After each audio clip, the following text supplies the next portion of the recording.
nos campos de Francisco Beltrão, onde o sol nasce e traz calor ao coração.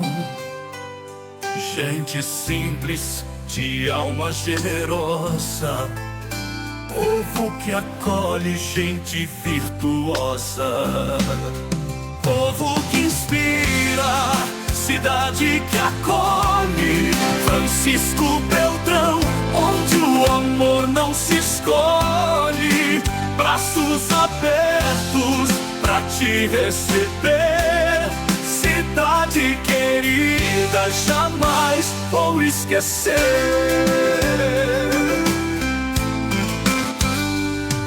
Nas ruas tranquilas, histórias a contar, cada sorriso, um abraço, um lugar pra ficar.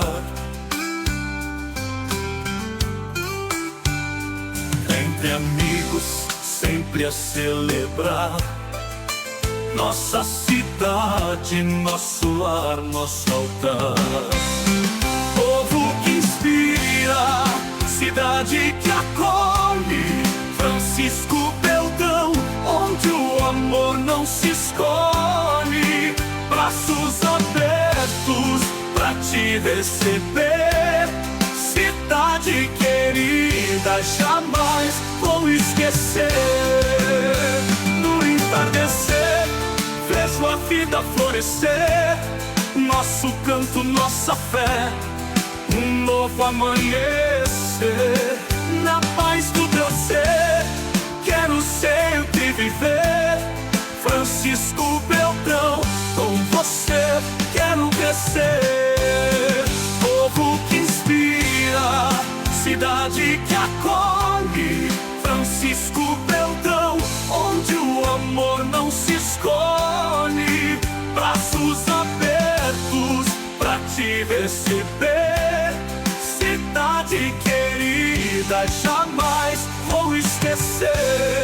Francisco Beltrão, cidade de inspiração, seu povo querido sempre no meu coração.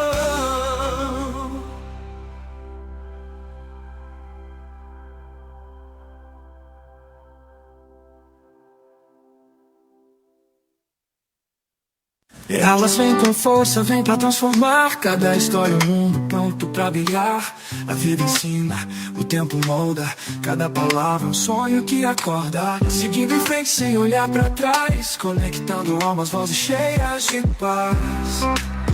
Elas, uma conversa inicia, elas vivem, elas sempre fazem sonhar. De coração aberto, o mundo se refaz. Elas são inspiração, coragem e mais. Voz que ecoa, que faz acreditar no poder do hoje, no que vem a alcançar. Juntas na jornada, aprendendo a voar, toda conversa, um novo lugar. Se o caminho escurecer, elas vão iluminar. Com histórias e memórias, nada pode parar.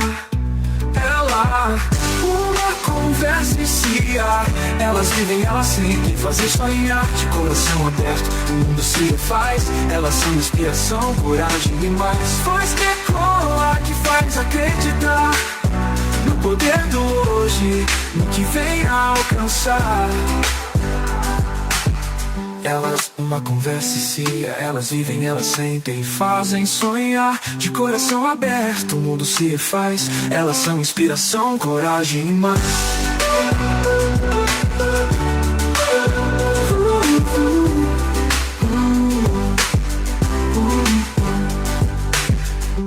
Voz que ecoa, que faz acreditar no poder do hoje, no que vem a alcançar.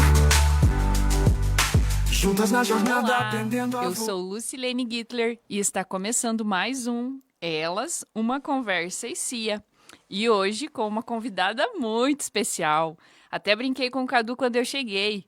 Hoje nós estamos em segurança, literalmente. Olá, Fer, tudo bem? Seja bem-vinda. Obrigada. Muito obrigada pelo convite, é um prazer estar aqui. Lu, Cadu, muito obrigada. Prazer é nosso. A Fer... Já tô íntima, né? A Fernanda Bora, né? Bora. Isso. É, policial militar. Ela tem muitas formações, a gente vai... Olha, vou ir lembrando, né? É, graduada em História e tem algumas especializações em Segurança da Mulher, isso? Sim. E está cursando o 4º ano de Direito na Unioeste. E ela também atua na Patrulha Maria da Penha. E esse mês é o mês de conscientização, é agosto lilás, o mês de conscientização do enfrentamento da violência contra a mulher. Falei correto? É isso? Enfrentamento da violência contra a mulher, isso mesmo, proteger as mulheres. E eu já conhecia a Fer de um evento que o núcleo que eu participo da CFB fez no mês de março, mês da mulher. O nome do evento era Mulher Segura. E quando nós contatamos a Fer para ela estar presente nesse evento, ela foi prontamente, né, super gentil, para estar conosco. E aí eu lembro que naquele momento eu já convidei ela. Eu nem tinha começado o podcast ainda, mas eu já convidei ela para vir estar conosco. E olha como são as coisas, né, Fer? Nesse mês sai a revista do Mulheres que Iluminam. Sim. E também é o mês que você está aqui conosco, o mês do Agosto Lilás, para falarmos sobre esse assunto que é de tanta importância. É algo que eu costumo dizer que é difícil, porque eu acredito que a grande maioria das mulheres conhecem alguém, ou uma amiga, uma tia, uma prima, que passou ou está passando por essa situação. E muitas vezes elas se calam, elas se escondem, e elas vivem a dor, e muitas vezes não tem mais o que fazer, né? Infelizmente, os dados são bem difíceis de aceitar nos dias de hoje, né? Principalmente porque hoje a gente tem tanta informação, tem tanto acesso, e ver mulheres passando por violência ainda é muito difícil, né? Sim, Lu, veja, esse é um problema histórico, né, na nossa sociedade. E isso, qualquer modificação social que a gente tente fazer, né, que todo o setor público e a própria sociedade necessita, é algo que encontra muita resistência, né, das pessoas. Então, e isso não é só na violência contra a mulher, mas em todos os setores, né? Então, por exemplo, assim, até os dias, né, hoje em dia a gente ainda vê, por exemplo, principalmente nas zonas rurais, né, no interior, pessoas andando sem capacete, né? Sim. E na década de 90, quando foi, né, instituído o uso obrigatório do capacete, foi realmente uma luta para conseguir usar o cinto de segurança. Ainda tem gente que hoje em dia não usa cinto de segurança, né? Então, a gente tem essa resistência social à mudança, né? E a violência doméstica e familiar, ela enfrenta, né, essa dificuldade também. E completamos no dia 6, né, ontem, 19 anos da Lei Maria da Penha. Então, se a gente for pensar, é uma lei ainda que engatinha na nossa sociedade para que haja essa mudança definitiva. Exatamente. Se for pensar, é algo muito recente, né? Por tudo que a gente já passou e assim, tem um peso muito grande, né? Porque agora, conversando contigo, eu até lembrei. Então, a Fer saiu na página da Mulheres que Iluminam, da revista Futura, desse mês. E eu tava lendo o relato dela e algo que tinha lá me chamou muito a atenção, assim, e foi algo que ficou muito latente na minha cabeça. Que você disse assim, é difícil você ter que falar pra pessoa que ela não pode aceitar a agressão, sabe? Isso, assim, pesou de uma forma, assim, eu falei, meu Deus, é tão difícil, né? Você pensar assim, o que acontece? Como assim? A pessoa não vê que isso está errado? Eu não sei explicar isso, mas nos atendimentos nós percebemos, Lu, que a maioria das mulheres pensa que violência é apenas a violência física, né? Mas tem vários outros tipos de violência e vários outros vínculos, né, bem complexos que acabam amarrando, né, tanto o homem quanto a mulher naquele tipo de relação. E é difícil você modificar isso também, né? Então, muitas vezes, o que a gente percebe é que, principalmente as mulheres, elas nem percebem que elas estão num relacionamento abusivo, né? Porque se a gente for pensar também tem uma diferença muito grande entre relacionamento abusivo e tóxico, né? Sim. O relacionamento abusivo é o poder de um sobre o outro, né? Então, a partir do medo, né, do terror psicológico que aquela mulher enfrenta, ela acaba perdendo a própria identidade, ela acaba sendo dominada de uma maneira que ela não consegue entender como que ela sai. Ela sabe que não está legal, ela sabe que aquilo não é certo, mas ela não consegue ver uma saída, né? E aí ela precisa desse auxílio externo, muitas vezes, para conseguir identificar o quão ruim ela está, sabe? E para poder quebrar esse ciclo, quebrar esse vínculo, muitas vezes.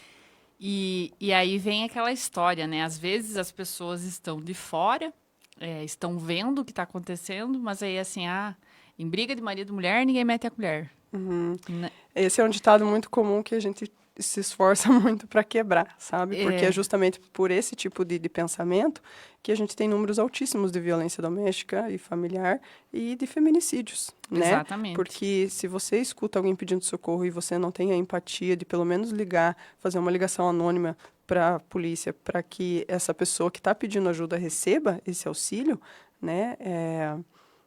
Acho que falta muita consciência, né? Exatamente. Muita empatia de você fingir que não está escutando nada, né? E aí acaba naquele julgamento, né? Aquela ali gosta de apanhar, porque toda vez é a mesma coisa, mas não consegue entender a complexidade que traz essa relação abusiva, essa relação violenta, né? Então, é preciso a gente ter essa noção do que envolve uma relação que domina a violência, né, para a gente conseguir entender e conseguir ajudar. Então, a gente sempre fala assim que não existe mulher que gosta de apanhar, né? Quem fala isso precisa criar um pouco mais de consciência, porque não existe uma pessoa nessa vida que gosta de apanhar, seja ela adulta, seja ela criança, seja ela homem, seja ela mulher, né? E o fato dessa mulher muitas vezes não conseguir finalizar o seu relacionamento e desfazer esse vínculo com essa pessoa que é violenta, que se mostra agressiva, é muito difícil, porque veja, o primeiro sentimento que elas têm é medo, né? E a gente vê aí essas reportagens mais recentes que tivemos, né? Tem medo de que esse indivíduo vá matar ela, ou que vá se vingar na família, nos filhos, né? Como a gente viu no Rio Grande do Sul, né? O rapaz que jogou o próprio filho lá na ponte, ou aqui, né, em Abelardo Luz, que ele matou a própria filha, né? Uma bebê ainda, para se vingar na mãe. Então, essas mulheres são dominadas pelo medo, né? E aí, a partir desse medo, elas não conseguem se movimentar. Exatamente. E uma coisa que eu sempre falo, né, Fer, tudo que é em excesso faz mal. Então, assim, o agressor, ele não vai chegar na tua vida agredindo. Ele vai chegar sendo... Um príncipe. Exatamente. E uma coisa que eu falo muito, assim, tudo que é em excesso. Então, assim, aquele cara que é muito ciumento, que tá ali te ligando a todo momento. Controlando. Exatamente. Liga um alerta. Para quem está aí nos assistindo, a nossa audiência, né? Olha aí, temos a Juliana. Ela está dizendo que ela é maravilhosa e inspiradora. Minha amiga, colega Fernanda. Olha aí, ó. E o Leonir também está dizendo boa noite. Boa noite, Leonir. Então, assim, tudo que é em excesso faz mal. E para quem está nos acompanhando, que conhece alguém que está vivendo uma situação assim, talvez já encaminha essa live para que a pessoa veja, né? E procure ajuda. Sim. Porque, e é como a Fer falou, não é somente agressão física, mas a agressão, a violência psicológica. Existem vários tipos de violência. Eu gostaria que você falasse um pouquinho de cada uma delas, para que, se alguém estiver passando por esse momento, consiga identificar, ou se conhece alguém que esteja passando, consiga identificar. Sim. Então, a Lei Maria da Penha, ela traz 5 tipos de violência, né? A primeira delas, vamos falar da violência física, que é essa que todos sabem, né? E que ela é um dos estágios finais já, né, desse ciclo de violência que pode se instalar num relacionamento. A primeira delas é a psicológica, né? Então, como você falou, o que é a violência psicológica?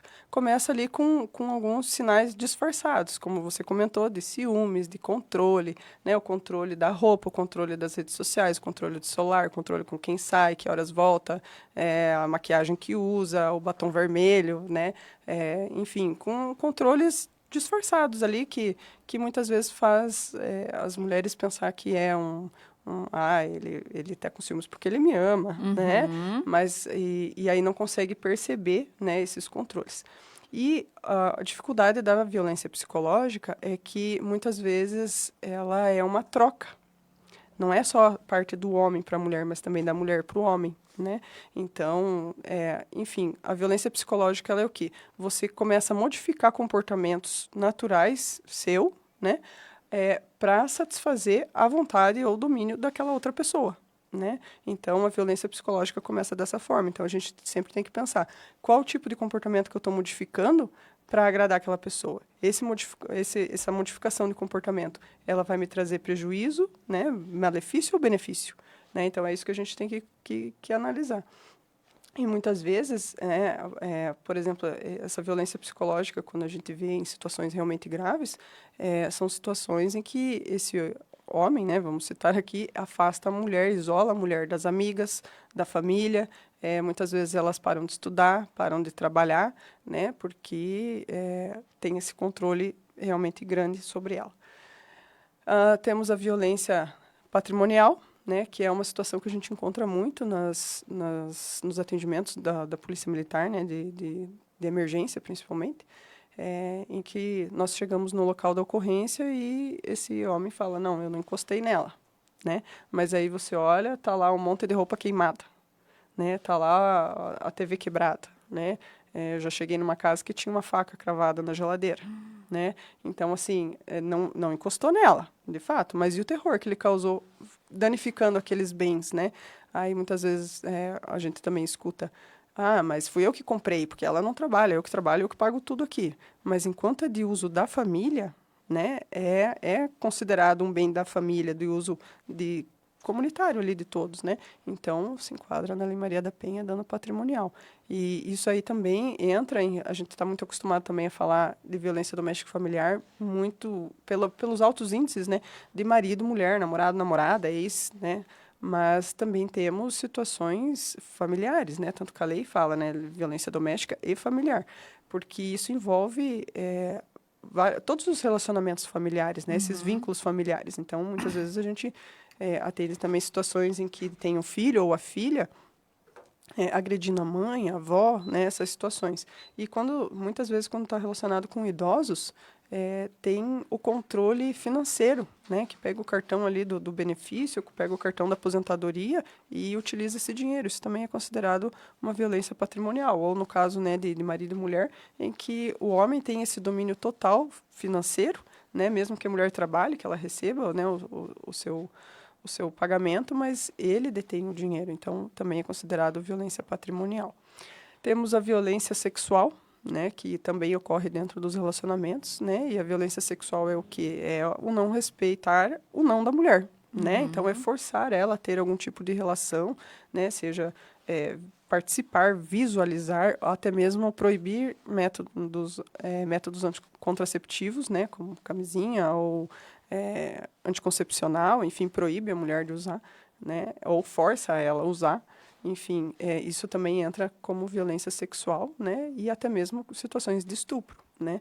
Mas essa acaba sendo uma violência bem difícil da gente conseguir identificar, porque as próprias mulheres, elas têm vergonha, né, de falar. E algumas nem reconhecem isso como uma violência, porque durante muitos anos, né, na história da humanidade, a mulher era obrigada, né, a ceder às vontades do seu marido, né, era uma obrigação da mulher ter a relação. Então, muitas mulheres acham que isso ainda vale, né, então elas não reconhecem o estupro dentro do casamento por esse tipo de pensamento, né, e aí, por fim, nós temos a violência moral, né, que aí são crimes contra a honra, né, que estão no Código Penal, que daí é injúria, calúnia e difamação. A injúria é o xingamento direto, né, e que muitas vezes a gente escuta, né, só vagabunda, só puta, enfim, esses tipos de xingamento. A calúnia, né, a caluniar alguém é você imputar falsamente um crime àquela pessoa, né, como se ela tivesse cometido um crime que, na verdade, ela não cometeu. E a difamação, que isso também é muito comum, né, que é quando sai falando mal, né, da pessoa, né, manchando a imagem dela perante, enfim, seu círculo social. Olha aí, ó. É difícil ouvir porque, como eu falei, né? A gente sempre vai pensar assim, nossa, aquela pessoa... Eu conheço alguém que passou por isso. E é triste. É uma realidade muito, muito difícil que, infelizmente, ainda acontece nos dias de hoje. E eu acho muito importante trazer essa conscientização para que, principalmente, as próximas gerações não vivam isso, né? Porque nós estamos aí, acredito que a gente seja mais ou menos da mesma faixa etária, e a lei existe há menos de 19 anos, né? Como você trouxe. Então, é muito pouco tempo. E tudo isso é muito difícil de aceitar mesmo, né? Porque você pensa assim, meu Deus, como assim, né? No lugar que é para ser o teu acalento, o teu conforto, a tua casa, o teu lar, a pessoa, muitas vezes, tem medo de ir para casa. Sim, eu acho que isso é o pior sentimento que a gente pode ter, né? Eu acredito que em algum momento a maioria das pessoas já passou por alguma situação assim que você tá na hora de você ir embora do trabalho e você pensa, meu Deus, tenho que ir para casa. Exato. Né? Isso é um pesadelo. Acho que é o pior sentimento que a gente pode ter na vida. Sim. Né? É não querer voltar para casa. Exato. E justamente, né, como você falou, o nosso lar, a nossa casa, as pessoas que estão lá, né, que são as pessoas que você mais ama na sua vida, que você escolheu estar, né, naquele núcleo familiar, enfim, é o local que é a tua segurança, que é onde você pode ter a sua paz, ter a sua segurança, ter a sua proteção, estar feliz, né? E aí, quando você não tem isso dentro da sua casa, você vai ter aonde? Né? Exatamente. Então, é uma construção, de fato, você ter um relacionamento saudável, né? Muitas vezes não é fácil, mas a gente tem que construir isso, e para construir tem que ter esse diálogo, né? E isso vai totalmente contra quando se tem violência, né? Exato. E eu penso assim, né? Principalmente uma mãe, porque a gente, depois que a gente tem um filho, a gente faz de tudo por eles. Então, eu fico imaginando essas mulheres que passam por isso, tendo seus filhos, vendo tudo isso que acontece, o desespero que essas mulheres não passam, né? E as próprias crianças. Exatamente. Como que a cabeça dessas crianças fica, né? Sim. Então, assim, a parte psicológica, ela fica muito... atinge muito, né? É um sofrimento que não tem explicação. Eu acho que... E modifica o comportamento e a própria interpretação da vida e da realidade futura. Porque, por exemplo, nós acompanhamos, né, e fazemos alguns trabalhos com os homens que são apenados com a medida protetiva.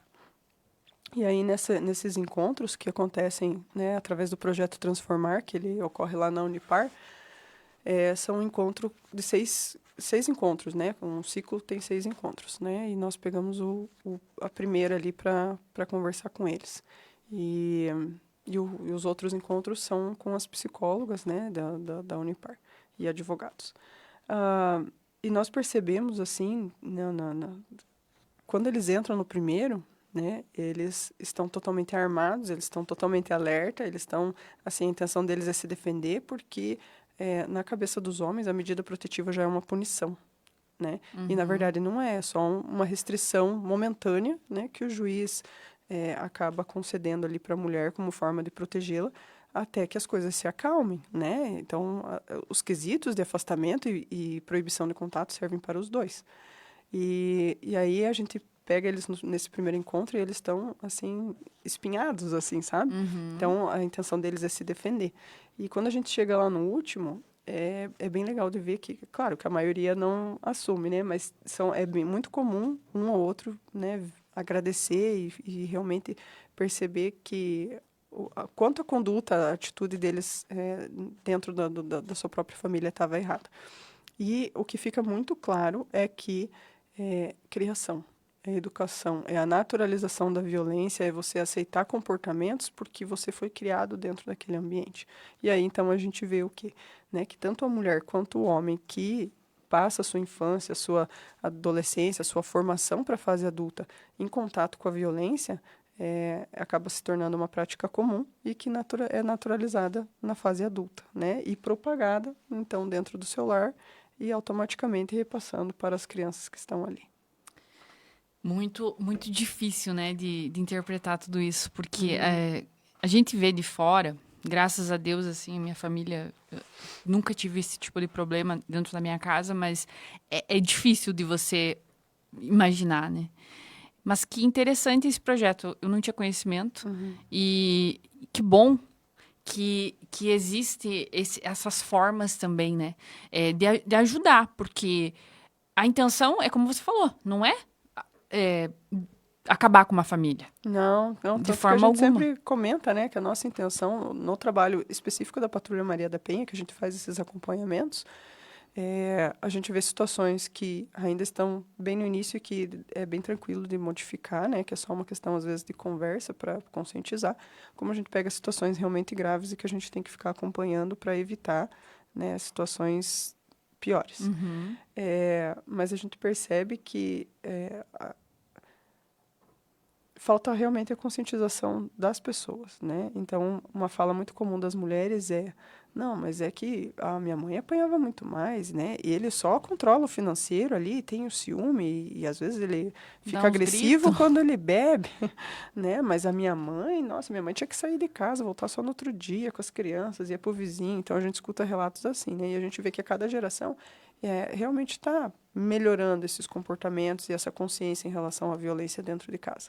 Mas o que a gente costuma falar é a intenção do nosso trabalho, né, como policiais militares atuantes na Patrulha Maria da Penha, não é separar os casais, né? Mas sim tornar né, a relação mais sadia, né? Tirar a violência e mostrar que não está legal naquele dia, chegou, né, bravo do trabalho, não passa, né, lá na bodega lá com os amigos, né? Às vezes passa, mas tenta não beber, né? Sim. E, enfim, evita comportamentos que podem gerar essa violência, né? E da mesma forma, a mulher não tá legal ali, se isola um pouquinho, talvez vai dormir na casa da mãe, algo nesse sentido para evitar aquele confronto inicial. E quando está envolvido com bebida ou drogas, né, potencializa muito essa questão da violência. Isso que eu queria te perguntar. O alcoolismo e a droga, eu acredito que seja um agravante, fatores. né?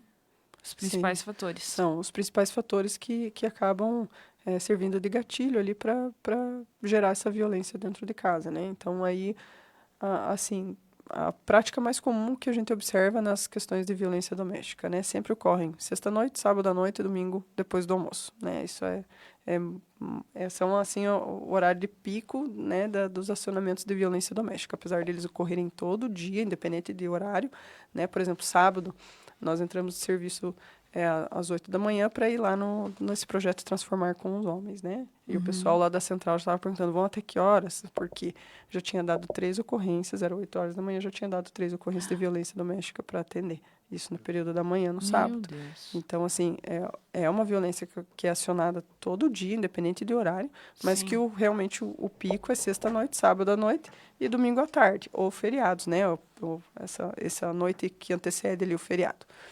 Por quê? Porque é a hora que o pessoal se reúne, é a hora que tem envolvimento com, né, social, música e bebida, e acaba gerando essas situações, vão pro baile, daí sentir o ciúme lá do sei lá quem, né? E aí chega em casa, brigam, e aí, enfim. E o que era para ser um momento de lazer, de diversão, acaba se tornando um desespero, né? Sim, exatamente. E aí a gente tem essas notícias, né? Como já teve aqui em Beltrão, né?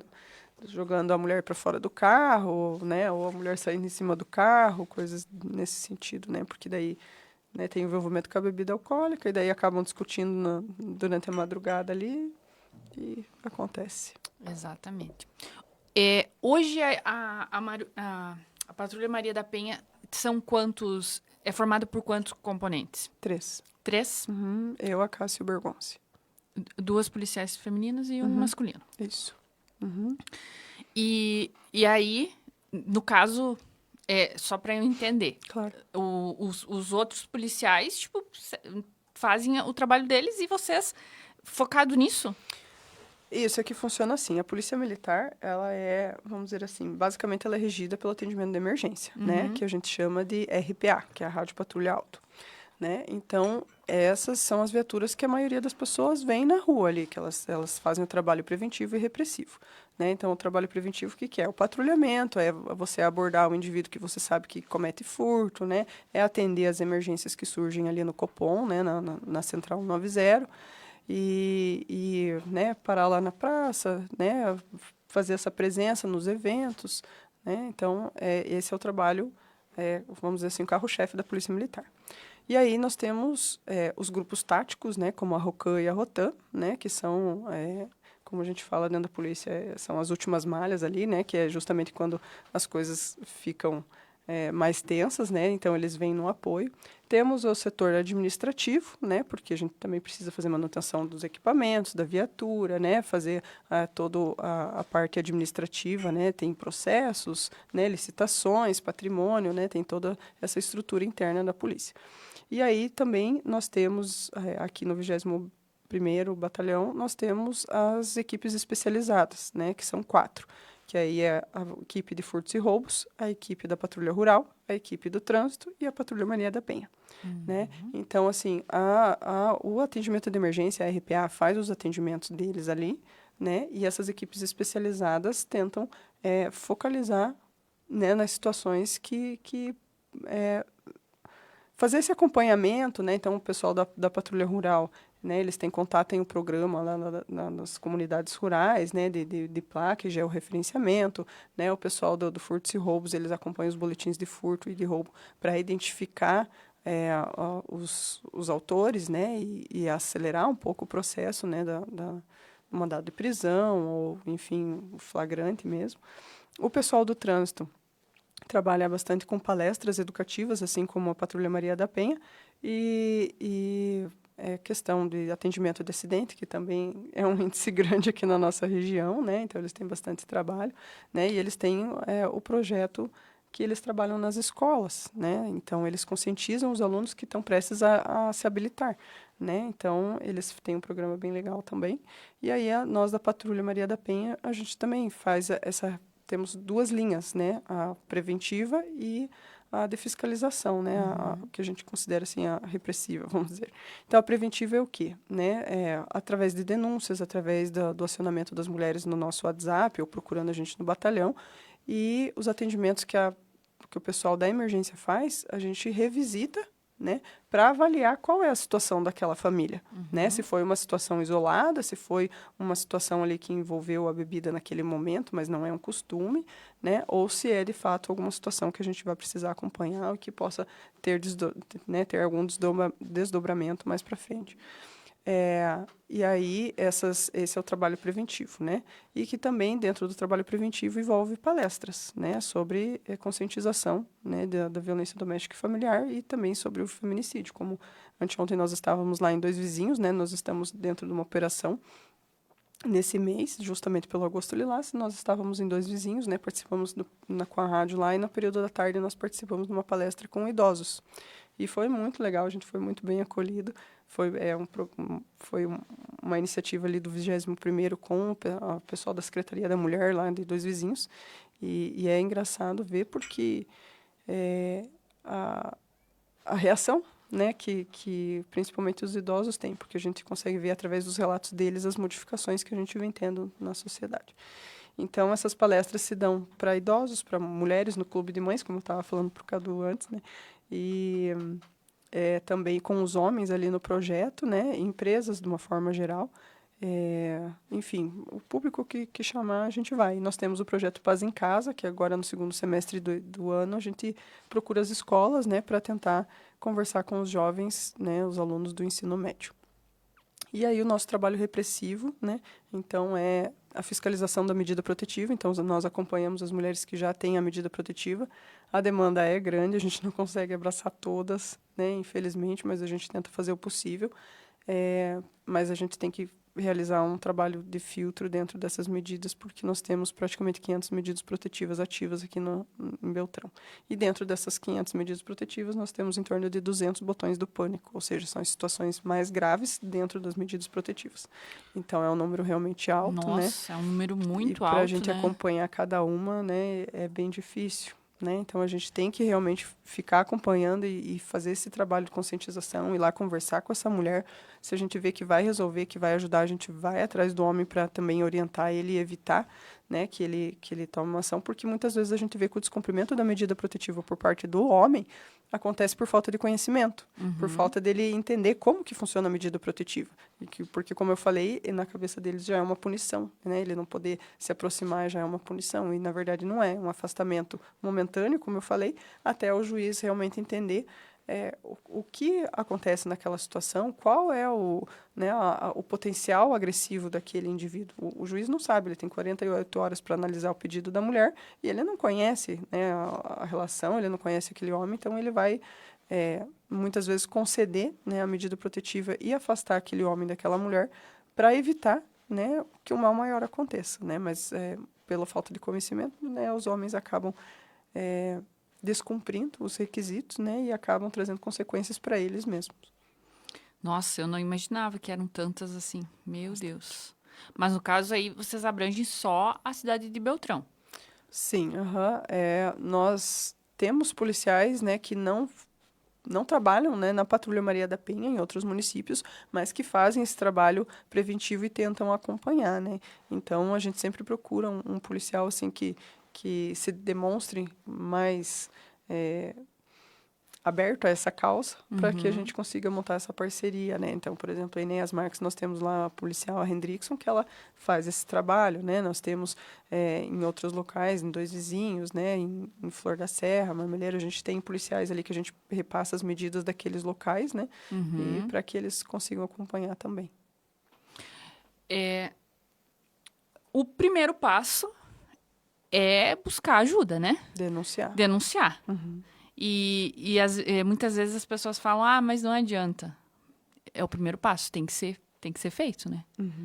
Vocês só vão ter acesso, saber o que está acontecendo a partir do momento que for denunciado. Aqui em Beltrão tem a Delegacia da Mulher, né? Então, nós temos a própria Polícia Militar, né? Sempre acionar, numa situação de emergência, o número 190 ou baixar o aplicativo PR 190, né? Temos, então, a Patrulha Maria da Penha, que é só nos procurar lá no batalhão, né? Se a gente estiver na rua naquele momento, né? O pessoal do Copom já aciona, a gente retorna até o batalhão ou, né, pega o contato dessa mulher para que a gente consiga conversar. Muitas vezes vem o pessoal que sabe que a gente trabalha, né, nessa área, vem chamar a gente no Instagram, no Facebook, né? No particular mesmo, porque acaba conhecendo ali através das redes sociais, né? Mas nós aqui também temos a Delegacia da Mulher, como você falou, né? Tem a Delegacia Normal, que também, enfim, policiais da área policial, né? Todos estão sempre preparados para atender esse tipo de situação, né? Mas nós temos ainda aqui em Beltrão, né, que faz parte da rede de proteção, o Centro de Referência de Atendimento à Mulher, que é a Casa da Mulher Brasileira. Nós temos o NUMAP, que é o Núcleo Maria da Penha, que é um projeto para mulheres, né, que propõe atendimento psicológico e jurídico gratuito para mulheres vítimas de violência, lá na Unioeste, né, que a coordenadora é a professora Andréa Benedetti, e ela é excelente também nessa área, maravilhosa, com a advogada Karima, né, então eles prestam esse atendimento à mulher. Lá no Centro de Referência também tem, né, a parte jurídica ali para orientações, e a parte psicológica, tem trabalhos em grupos, trabalhos individuais, então é bem legal. Na prefeitura, a gente conta bastante com o apoio da prefeitura aqui no município, que tem a Secretaria da Mulher, até mesmo a pasta da assistência social, enfim, tem projetos bem legais.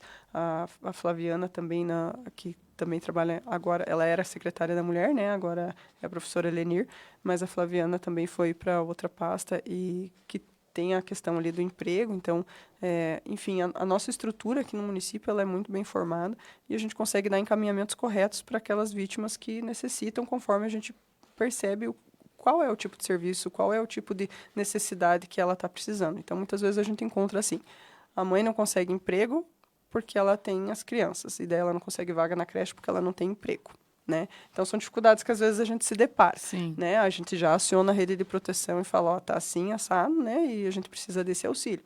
Né? Então, essa mulher vai ter uma preferência numa vaga de creche, numa transferência de escola, né? Nós temos aqui em Beltrão, através da prefeitura também, o aluguel social, né? Que essa mulher não tem muitas vezes familiares aqui, né, e está na casa daquele agressor, e a gente precisa retirar ela e ela não tem para onde ir, né? Se ela tem algum familiar em alguma outra cidade, a prefeitura custeia essa passagem, né? Inclusive, no mês passado, retrasado, custeou uma da mulher com o filho para o Amazonas. Nossa. Então, temos esse apoio, assim, né?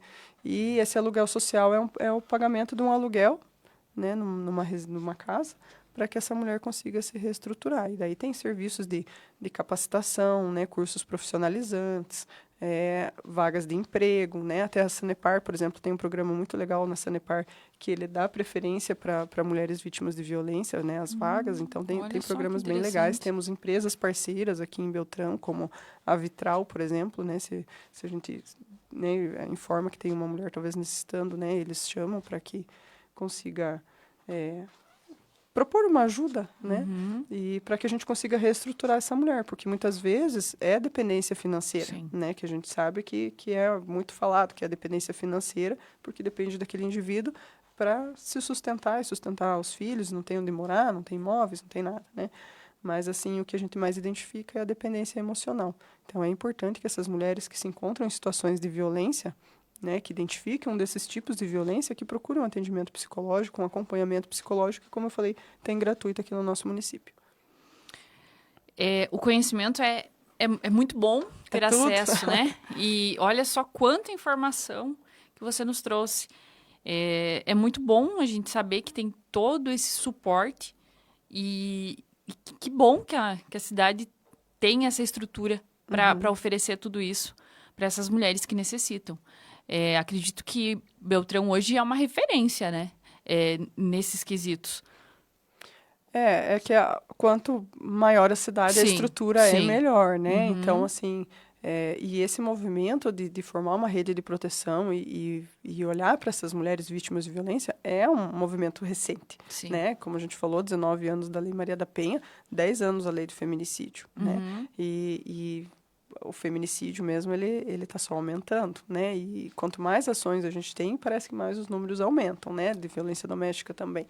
Mas aí a gente é muito questionado em relação a isso, né? Como que a gente tem tantas ações, tantas leis que visam proteger a mulher, mas os números aumentam.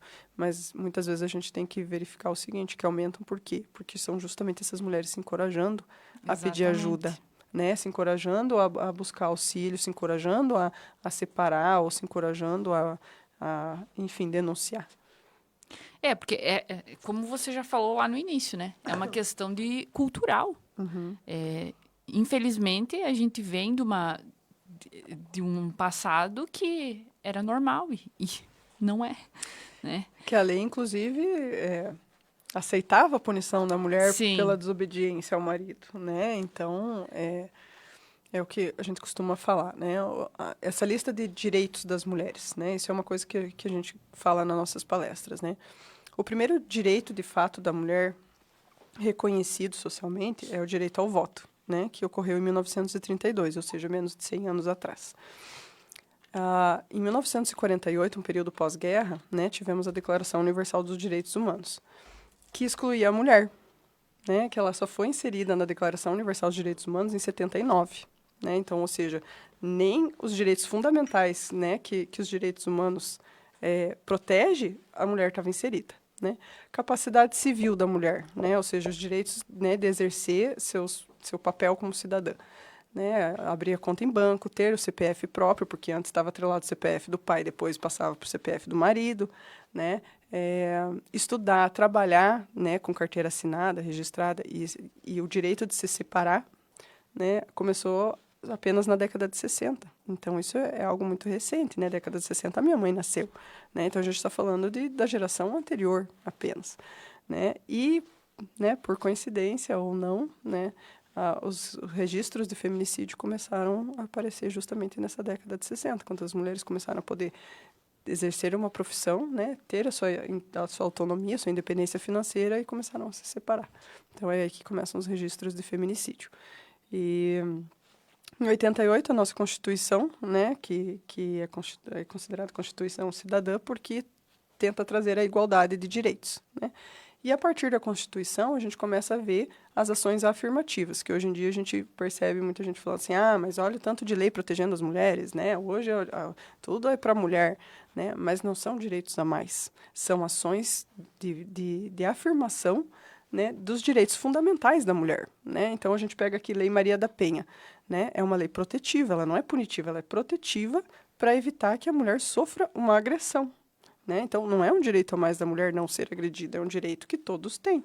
Né? Vamos pegar aqui, em 2005, nós tivemos a extinção da punibilidade pelo casamento. Né? E esse, normalmente, é um assunto que muita gente se choca quando a gente fala. Né? O que é a extinção da punibilidade pelo casamento?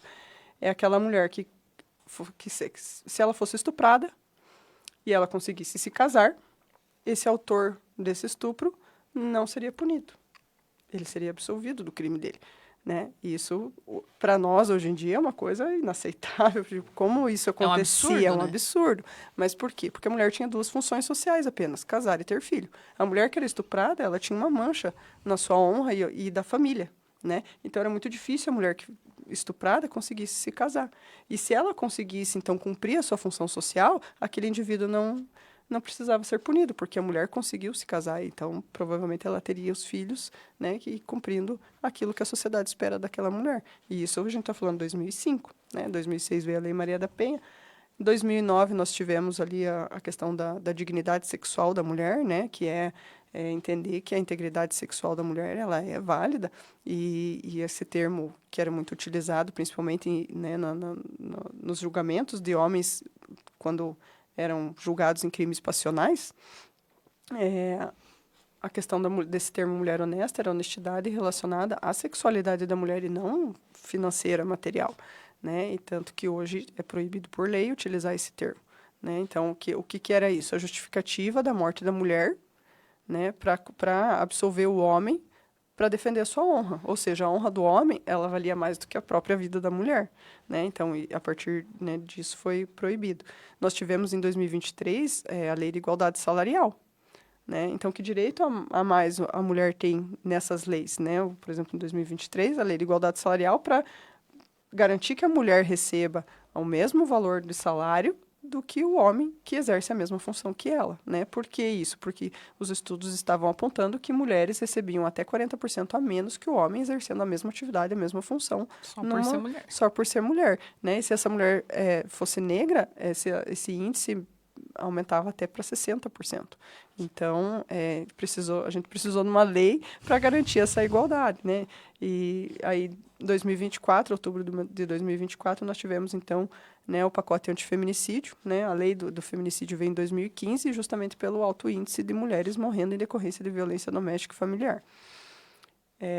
Entre a década de 80 e 2010, nós tivemos registros que não são exatos, porque podem ser muito maior, mas de 92 mil mulheres só no Brasil morrendo vítimas de violência doméstica, né? Então, em 3 décadas, quase 100 mil mulheres.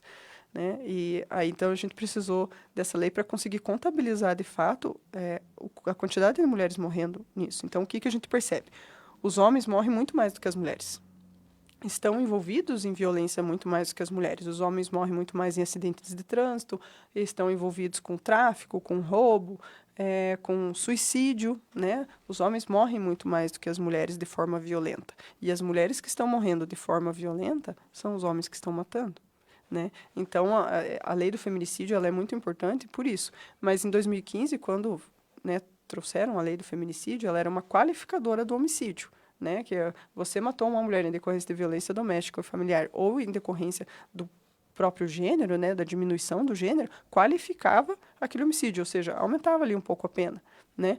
Mas com o pacote antifeminicídio que veio em outubro de 2024, tornou esse crime autônomo. Então, ele trouxe algumas regras que pioraram né, essas penalizações. Então, uma delas tornou o feminicídio crime hediondo, né? Aumentou a pena base, né? Então, um homicídio, ele tem a pena base, a pena mínima ali de 12 a 20 anos, né? Então, um indivíduo que comete um homicídio, ele vai pegar a pena mínima entre 12 e 20 anos. Né? O feminicídio, ele já começa com 20 anos. Então, alguém que cometeu um feminicídio já vai pegar aí de cara 20 anos, com certeza, né, como sanção né, desse ato. E vários outros dispositivos ali que acabam piorando a situação para esse indivíduo. Então, ele perde o poder familiar também, né? Enfim, dentre outras ações. Então, essas atualizações estão vindo, né, como formas de realmente tentar conter essa ação, porque ela é muito ativa, não só no nosso país, como no mundo inteiro, né? Justamente por toda essa trajetória da humanidade. Meu Deus, quanta informação, né? E tudo isso só faz a gente ver como é recente esse movimento. Então, o que nós podemos esperar, né? Eu aqui ouvindo você falar, vamos pensar que tudo isso vai nos trazer um futuro de zero, né, acontecimentos. Vamos pensar positivo. A intenção é erradicar totalmente a violência, né, contra a mulher pelo fato dela ser mulher. Né? Então, o que é o feminicídio? É a morte de mulheres de forma violenta, em decorrência de violência doméstica e familiar, ou pela condição do gênero feminino. Né? Muitas pessoas, às vezes, têm dúvidas, né? Como isso acontece? Né? É só você pensar. Se fosse um homem naquela situação, ele teria morrido? Teria acontecido aquilo? Teria tido essa ação? Então, se a resposta for não, se ele fosse homem, não teria acontecido, então você já sabe que é por questão de gênero, então, porque é mulher, né? E a questão da decorrência da violência doméstica e familiar, que é a mais comum, né? O índice é alto, né? Então, por exemplo, nós temos em 2016, que, né, um ano da lei de feminicídio, nós tivemos 621 feminicídios aqui no nosso país. Se eu não estou enganada, foram 20 no estado do Paraná. Isso em 2016. Em 2022, né, e isso significa o quê? Que 50% das mulheres mortas de forma violenta, em 2016, 50% das mulheres mortas de forma violenta no nosso país, 50% delas foi em decorrência de violência doméstica. Então, essas 621 foram metade das mulheres que morreram de forma violenta e em decorrência da violência doméstica. Em 2022, que nós estávamos numa época de pandemia, esse número aumentou para 80%. Ou seja, de cada 100 mulheres, né, de cada 10 mulheres, vamos arredondar para mais fácil, 10 mulheres que morreram de forma violenta, 8 foi em decorrência de violência doméstica. E foram, se eu não me engano, 1.400 e alguma coisinha assim. Eu não vou lembrar o número exato, mas foi 1.400 e pouquinho. Em 2023, esse número baixou um pouquinho para 70%, né, e continua ali na casa dos 1.400. E em 2024, nós tivemos recorde de feminicídio no país. Então, foram 1.492 mulheres mortas, vítimas de feminicídio no nosso país. E foram 109 no estado do Paraná. Nossa, meu Deus. Uma coisa que você falou, Fer, e eu como mãe de menino, ficou muito latente aqui na minha cabeça. Já sei. Você falou da questão cultural, né? Então, assim, como que nós estamos criando os nossos meninos? Porque a gente tem que pensar nisso. Sim. Claro que a gente não vamos culpar as mães. Não, de né, forma alguma. Dessas pessoas, porque eu sempre falo assim que você só pode dar o que você teve. Então, essas mães não são culpadas. Não, com certeza elas fizeram o melhor que elas puderam. Exatamente. E não foi uma escolha delas, né, que eles matassem, foi uma escolha deles. Exato, né? Exato. Mas eu acho que a gente tem que olhar com mais carinho para essas questões, né? Ter passar para os nossos filhos esse cuidado com a mulher. Porque a mulher, ela tem que ser bem tratada. Na verdade, todas as pessoas têm que ser bem tratadas, né? Mas principalmente tem um policial que ele trabalha na equipe do trânsito, que é o Pedro, é meu compadre. E ele fala assim que ele é feliz porque ele faz a mulher dele feliz. E ele realmente é um encanto de um homem. E a minha comadre teve muita sorte de encontrar ele porque ele é muito humano nessa parte, sabe? De ele entender, né, esse contexto familiar. E sempre que a gente senta e conversa, assim, eu aprendo muito com ele. E eu acho muito legal isso dele perceber isso. E ele fala assim, enquanto eu estiver fazendo as coisas para a minha mulher, estou tratando ela com carinho, ela me retribui em dobro. Né? Então, a gente tem que ter, de fato, essa consciência, né, de que a mulher vai retribuir o tratamento que ela recebe. Né? E a partir do momento que é o que a gente costuma conversar com os homens. Se você, tudo bem, você é muito trabalhador, né? Porque esse é um argumento que eles usam, né? Quando a gente chega para atender a violência doméstica e que a gente tem que efetuar a prisão. Fala, mas eu não sou bandido, eu sou trabalhador, né? E tudo bem, a gente sabe disso. E eles não se veem como criminosos, né? Mas, infelizmente, eles estão cometendo um crime mesmo que eles não enxerguem naquele momento que aquilo é errado. E aí, o que nós costumamos falar é, veja, você, né, para os homens, veja, você, tudo bem, você trabalha bastante, passa o dia inteiro trabalhando, semana inteira trabalhando, muitas vezes é ele que banca a casa, né, mas a gente sabe que o serviço doméstico é extremamente pesado para as mulheres também, né, e não recebem nenhuma valorização, né, um reconhecimento, seja ele monetário ou não. Mas aí esse indivíduo, por ele trabalhar bastante, ele na sexta-feira vai lá e sai com os amigos e vai encher a cara. Aí ele chega em casa, a mulher está chateada porque, né, talvez esperava outra coisa, e ele está bêbado, e aí começam a brigar e daí gera toda a situação, né, porque é algo comum, né. E então o fato muitas vezes dos homens trabalharem e receberem uma condição financeira melhor do que várias mulheres coloca, né, nessa consciência masculina um poder, né? E esse poder ele age conforme esse poder, conforme ele acha que ele pode mandar, que ele pode agredir, que ele pode fazer aquilo e não vê aquilo como uma atitude errada. Mas aí a gente para, né, e conversa e fala assim, tá, mas e se em vez de você passar na bodega com os amigos e tomar sua cerveja lá, você não passa, não compra uma pizza, não pega a sua cerveja. Talvez ela também goste de beber um vinho, não sei, algo assim. Mas passe, compra ali uma pizza, compra um agradinho para ela e para os filhos e vai em casa fazer isso com ela, né? A reação não vai ser diferente, né? Então a gente tem que pensar justamente nisso, em se preocupar com o outro e não apenas com a gente mesmo. É sobre empatia, né? Que o Tudo. mundo está precisando muito de empatia. Sim. Uhum. É, exatamente. Vamos aqui, ó, falar com a nossa audiência. O Vitor mandou boa noite. A Marta falou, Fernanda maravilhosa. Fernanda é uma Martinha. pessoa maravilhosa, uma excelente profissional, abençoada, amizade que a vida me deu. Abençoada amizade que a vida me deu. E a Adriana mandou, amo essa policial, tem minha admiração. Olha aí, Fer, você é uma policial amo muito todas querida. elas. Que bom, né? Isso mostra que você faz um excelente trabalho. Obrigada. E vamos continuando. Vamos falar dos nossos apoiadores, né? Que eu entrei no assunto e acabei não falando dos nossos apoiadores.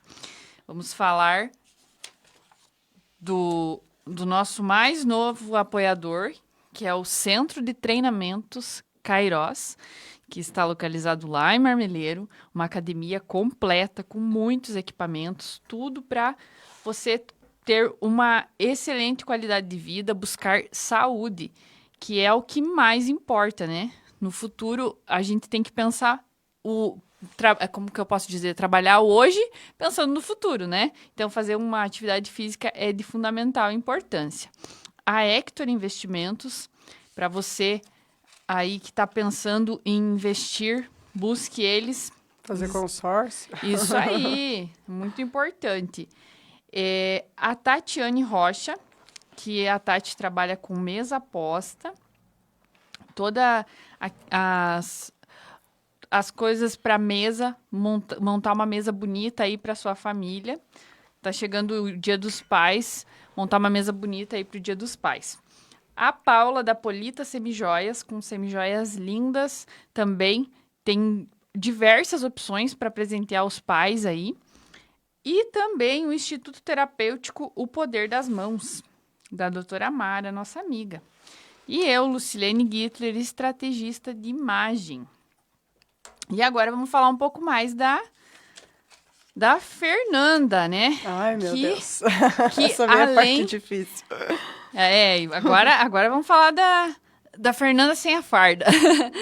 Que a Fernanda é mãe do Theo e da Larissa. Sim.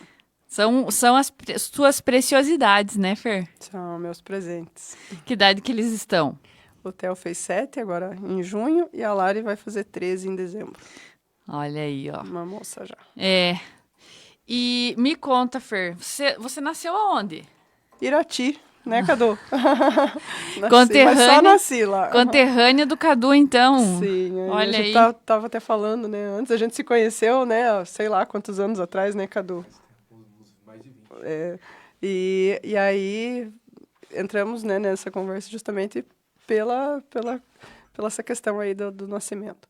Eu nasci lá, mas só nasci, né? Fui ainda bem novinha, né? Minha mãe foi embora para Curitiba, né? Onde minha avó já morava. E aí fiquei até em torno dos 20 anos em Curitiba. Aí morei um tempinho em Ponta Grossa. E em 2010 eu tinha 22 anos, daí passei no concurso e vim para Beltrão e estou aqui até hoje. Então, você veio para Beltrão só quando você entrou para a polícia. 15 anos atrás. E e esse era teu sonho de infância? Ser Não, policial? não, Não? não era. Meu sonho da infância, eu acho que é uma referência muito grande que a gente tem na infância sempre são os professores, né? Sim, E sim. eu tive uma professora que se eu ver na rua hoje eu não vou me lembrar, porque na minha mente está gravada a imagem de quando eu era pequena, né? Mas era a professora Dora. E eu amava tanto ela que eu queria ser professora igual a ela, né? E aí depois para adolescência, né? Daí meu sonho era ser promotor. Então eu tinha um tio, né? Que ele faleceu em 2017, mas ele era formado em direito e, enfim, ele foi me mostrando esse caminho assim, né? E aí eu sempre quis seguir esse caminho, né? Mas algumas dificuldades na vida aí vão mudando o nosso trecho, né? E aí então nessa época que eu morei em Ponta Grossa eu conheci o Coronel Edmauro, na época era tenente ainda, né? E ele que falou, ó, é assim que faz para entrar, né? Olha e tal, né? E de alguma forma me incentivou, ele me mostrou esse caminho e aí eu fiz o concurso em 2009, entrei, comecei a escola em 2010, né? E na época não era regionalizada a polícia, né? Então, né, hoje em dia você faz aqui uma prova, você fica na região, né? Naquela época não, era nível Paraná, então você poderia rodar o Paraná se você escolhesse, né? E eu queria uma cidade mais calma, mais tranquila, eu não queria ficar em Curitiba. E eu também tinha essa intenção de estudar, né? E aí, eu lá na fila para escolher, chegou um policial do meu lado, eu no mapa lá, olhando, falando onde que eu poderia ir, dos locais que teriam escola, né? E aí ele puxou conversa comigo, aí eu comentei, né, da minha intenção de vir para o interior, e ele falou assim, Francisco Beltrão, lá é uma cidade maravilhosa, é daquele tipo assim, ó, de cidade assim, tranquila, que o povo para o pedestre atravessar na faixa, e eu, nossa, né, eu acostumada com a loucura de Curitiba. E aí eu falei, pois é aí mesmo que eu vou. E foi assim que eu vim parar aqui, com R$ 200 no bolso e uma mochila nas costas. Nossa, isso em 2010. 2010. E aqui você ficou. E aqui eu fiquei. Como diz o ditado, né? Quem bebe água do Marrecas, né? É, mas que bacana. E daí a tua graduação você fez aqui? Isso, tanto história quanto agora direito, né? Olha só, que bacana. E então, tu teve os 2 filhos já na Aqui. polícia? Uhum. Olha só, Já na polícia, que Era bacana. policial. Mais um comentário. A Dayana mandou assim: Fernanda é um exemplo de mulher, mãe e profissional. Ó, a audiência gosta da Fer, Então, que né? bacana. Vamos saudar nossa audiência, né, que está aí no Facebook, todos os que estão nos acompanhando pelo Facebook, quem nos acompanha pelos aplicativos e também quem nos assiste pelo YouTube. E se você ainda não se inscreveu no canal, vai lá, se inscreve, deixe seu like. Você pode assistir todos os episódios lá no canal do YouTube. Fer, então, nasceu em Irati e aí veio parar em Beltrão, olha só, né? E desde quando que você tá na Maria da Penha? Na patrulha? Segundo semestre de 2022, então tá fechando 3 anos. É porque na época, né, em 2022 não tinha a patrulha, né? Ah, então, tá. na época o capitão Anderson, né, hoje o major Anderson, me chamou, né, e falou justamente dos dados, né, da questão do atendimento, do grande atendimento. Na época eu trabalhava, a vida inteira eu trabalhei na emergência, né, na RPA. E aí ele me chamou e falou, né, em relação aos números e que ele tinha a intenção de montar uma equipe de Patrulha Maria da Penha justamente para tentar diminuir esses números, né. E aí, na época, ele era comandante da companhia. Então, aí ele falou, ó, vamos fazer um projeto, vamos fazer um estudo, né, para ver se realmente fica viável, né, uma equipe dessa. E corre atrás, né. E aí eu fui, né, ver os serviços que já tinham aqui na cidade, né, essa rede de proteção, como que ela estava, como que não estava. E esqueci de falar também da rede de proteção que nós temos, o Conselho Municipal do Direito das Mulheres, aqui, muito importante também, né. e a representatividade feminina na Câmara dos Vereadores, né? Com as 4 mulheres lá maravilhosas. A vice-prefeita, a professora Lourdinha, maravilhosa. E aí, então, a gente fez esse projeto, né? Levantamos os números, né? De fato, de atendimento e a rede de proteção e tal. E aí, até que em 2023, ele chegou para mim e ele falou assim, ó, escolhe, né, o teu parceiro que vai trabalhar contigo, né? E aí não tive dúvidas, né? Chamei o Rony, né? O Rony é também um homem fora da curva ali, né? Nessa questão pessoal, extremamente gentil e solidário com todo mundo, educado e um excelente profissional, uma excelente pessoa, né? E aí eu chamei ele e falei, ó, né? Tem isso, quer, né? E na hora ele falou, topo. E aí nós fomos. Então, ele saiu agora em março, né, da patrulha, né? Ele recebeu uma outra oportunidade, mas ele ficou até março ali comigo, né? Então, a gente desenvolveu e criou, né, a patrulha. Né? Claro que com o apoio do Coronel Pitts, né, que também era vice-diretor ali da Câmara Técnica da Patrulha Maria da Penha do Estado do Paraná. E agora com o Capitão Emílio, que é o comandante da companhia, também super incentiva e apoia, né, o nosso trabalho. Então, fica sempre mais fácil quando os comandantes, né, veem os resultados e incentivam e apoiam e dá essa abertura e autonomia para a gente conseguir os resultados. E aí, então, daí em março veio a Cássia, né, no lugar do Rony, e em abril, né, justamente pela demanda que a gente está aí com essas medidas protetivas, né, o Capitão Emílio concedeu aí o terceiro componente, que veio o Bergonça também, são 2 excelentes policiais e profissionais e pessoas maravilhosas também. Porque acredito que tem que ter muita empatia para lidar tem com que se essa identificar, situação, né? não é qualquer pessoa. Não é qualquer pessoa, tem que se identificar, tem que ter essa animosidade com o assunto, né?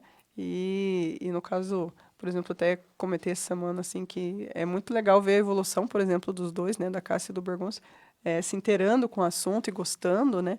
E se realizando também com o trabalho. Isso é muito legal. Sim.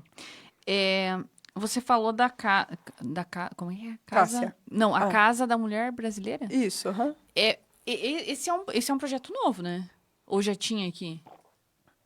Ele é da Lei Maria da Penha, né? A Casa da Mulher Brasileira. E ele é um projeto que é trabalhado nas capitais. Então, Francisco Beltrão foi a primeira cidade do interior a receber a Casa da Mulher Brasileira. Que bacana. E aí tem 4 modelos de casa, né? Então, por exemplo, se a gente pega as capitais, como vai na Casa da Mulher Brasileira em Curitiba, é uma estrutura enorme, né? E dentro dessa estrutura, que é a casa, tem alojamento, tem centro de atendimento, tem delegacia da mulher, tem patrulha Maria da Penha, fica tudo nesse mesmo local, para que quando a mulher precisa, ela vai só naquele local, né? Mas as coisas que muitas vezes funcionam na capital têm uma dificuldade nas cidades do interior. Então, aqui é o centro de referência, né? Que aí envolve esses trabalhos em grupos, atendimentos individuais, né? De psicologia e orientação jurídica. Então, hoje tem toda essa assistência lá. Sim, tem. E ela também dá os encaminhamentos necessários, né? E nós estamos, então, com um projeto para criar um alojamento para elas, né? Desculpa. Para criar o alojamento, né? Porque é necessário também. Muitas vezes a gente pega situações que a mulher não é daqui e o que a gente faz? Sim. Né? Como que vai tirar da casa?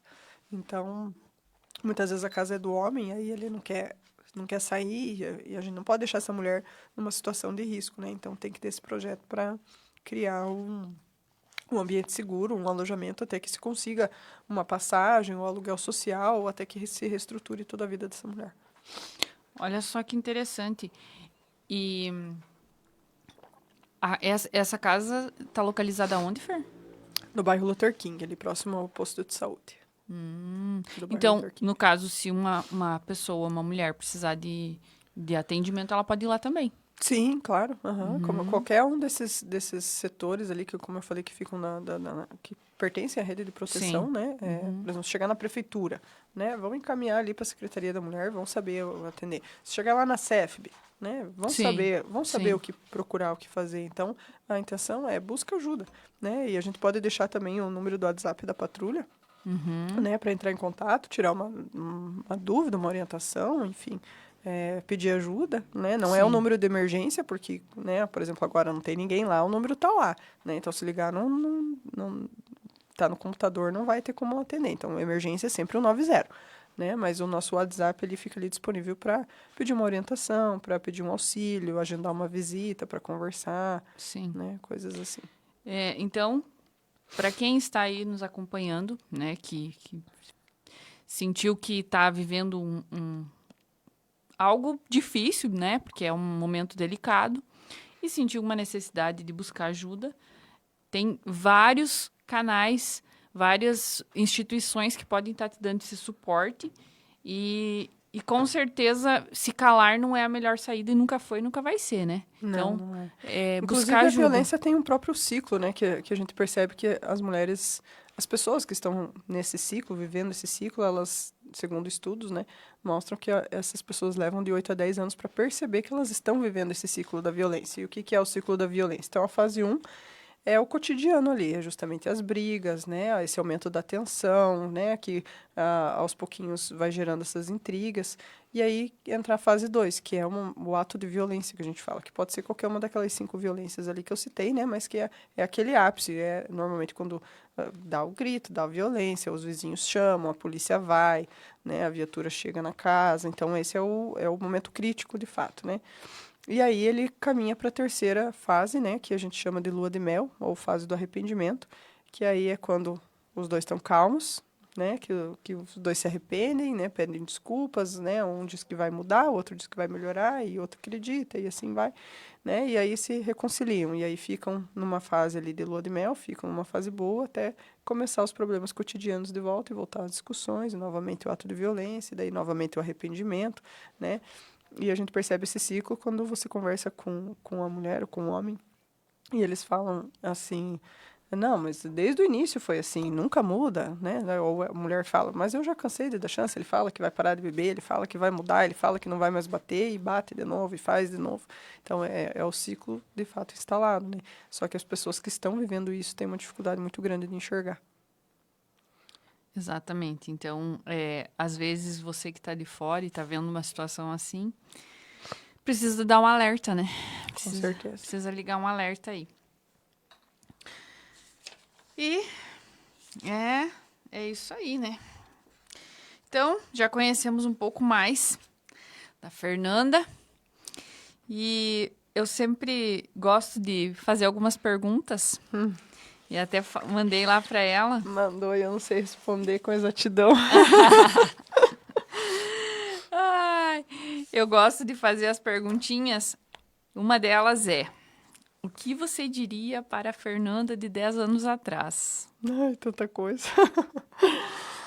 Não, mas o principal é, né, vai em frente, não tem medo, só vai.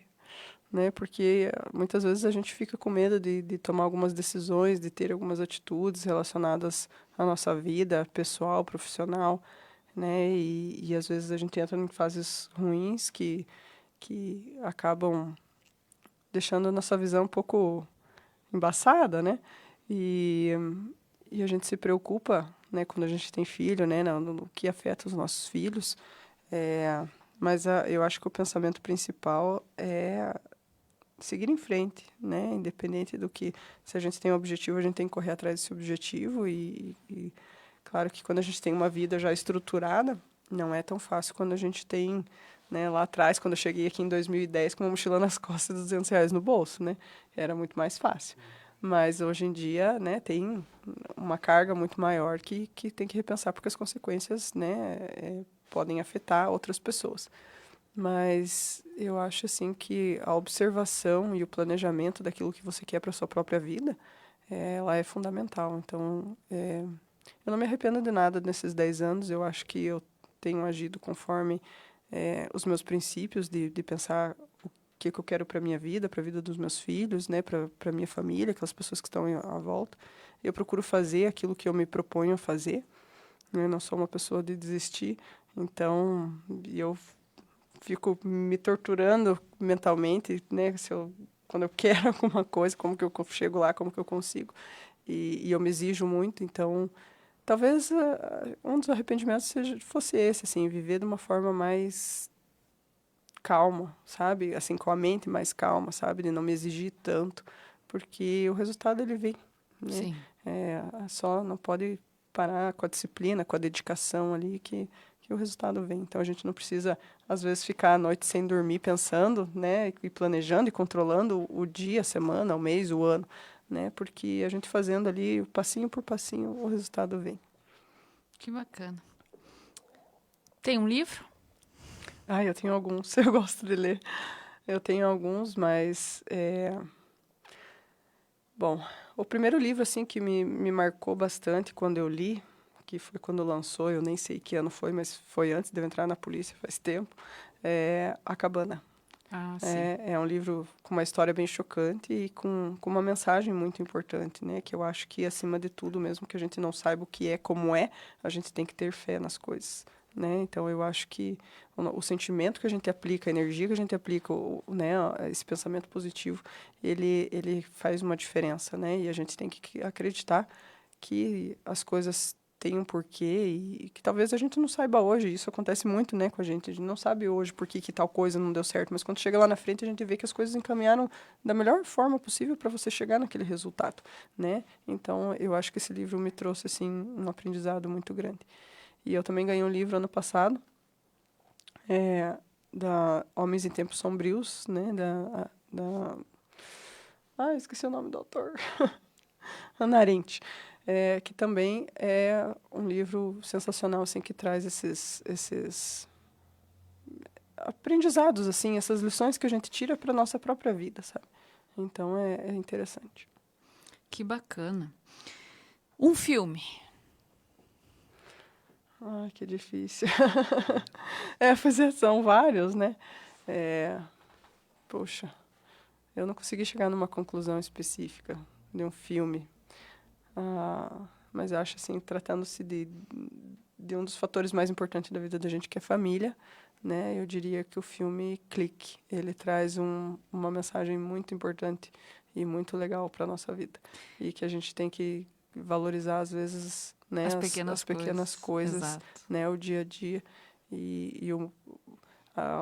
Meus filhos me ensinam isso, o meu pequeno principalmente, assim, sabe? Essa questão de valorizar coisas simples que são as mais importantes. Sim. Né? E esse é um filme bem antigo, né? Uhum. Mas eu gosto muito dele também. Eu acho que tem uma mensagem muito importante. E a gente que tem filhos, assim... Mexe, né? Porque aí você começa a pensar que passa tão rápido, né? Eles crescem tão rápido e às vezes você só precisa parar um pouco e sentar ali, brincar com eles, dar uma atenção. Sim, e isso faz toda a diferença. Exatamente, porque as memórias, né? Construção das memórias Exatamente. afetivas, né? Coisa que às vezes a gente não teve muito na nossa infância, Sim. né? Essa consciência dos nossos pais, Sim. né? Porque era uma época diferente, né? Mas eu acho que isso é uma coisa muito dessa geração, da gente ter essa consciência muito maior do que é importante, né? Nessa fase de infância e adolescência, porque marca e modifica todo o futuro, né? Essa fase adulta, né? Sim. Então, e passa rápido, né? Com Como certeza. você falou. Então, eu procuro valorizar essas pequenas coisas, assim, né? No Dia das Crianças, fazer um dia especial, né? Na Páscoa, fazer um dia especial, sabe? Essas coisas assim. E no dia a dia mesmo, né? Quer dormir com a mãe? Vamos lá dormir com a mãe, porque daqui a um ano já não vai mais querer. Exatamente. E ontem à noite, o Arthur ganhou algumas canetinhas, que agora é a fase da canetinha. Bob Goods. Sei, lá em casa também tem. Aí ele me convidou para pintar um desenho com ele. Nossa, e assim, sabe, aquilo... Foi tão eu fiquei lá pintando. E aí até eu comentei com o Jean, meu marido, falei assim, nossa, eu nunca tive todas essas cores de canetinha.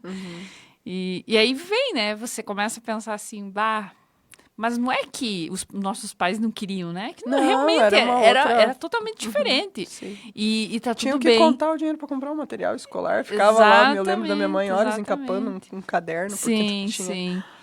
E hoje é tudo tão prático, tão acessível, né? Sim. Então a gente tem que valorizar essas pequenas coisas, esses pequenos detalhes que fazem a diferença mesmo, né? O momento mais feliz da sua vida até hoje? Eu não tenho um momento. Esse daí foi a pergunta mais difícil. Mas eu não tenho um momento, eu tenho alguns, né? E a gente não tem como definir um só, né? Porque a gente passa de fases que trazem momentos importantes na vida Sim, da gente, sim. marcantes, né? Então, entrar na polícia, passar no concurso, né? Com 22 anos e vir para uma cidade nova com R$ 200 no bolso, foi um momento muito marcante para mim, né? Eu estava desbravando o mundo, né? Na minha cabeça. E o nascimento dos meus filhos foi um momento importante. E todos os dias com eles são importantes, Sim, né? sim. Então, são dias especiais, são momentos especiais, né? Quando eu, né, levei conhecer cada um deles, né? Levei conhecer a praia, por exemplo, ou algo Sim. novo. Então, essas memórias afetivas normalmente estão relacionadas com os filhos, né? Mas são vários momentos importantes, né? E até mesmo no serviço, é, né? Eu me divirto muito, a gente dá muita risada, eu, a Cássia e o Bergonce.